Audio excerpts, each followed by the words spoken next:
मी तुम्हाला घेऊन आलो आहे ते खास ठिकाणी, तो म्हणजे बिबट्यांचा प्रकल्प दाखवायला। त्याआधी मी तुम्हाला एक खास गोष्ट दाखवणार आहे, अर्थात केळ्यांच्या बागा।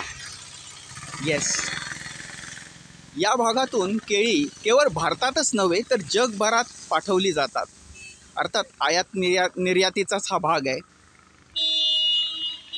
जळगावच्या केळ्यांचं वैशिष्ट्य तर आपण ऐकून असालच, पण या केळ्याचा एक दुरुपयोग सुद्धा आहे बरं का। कारण या केळ्यांच्या बागांमध्ये बिबटे लपून बसतात। मी थोडंसं मोठं करतो म्हणजे तुम्हाला ही केळी स्पष्ट दिसतील।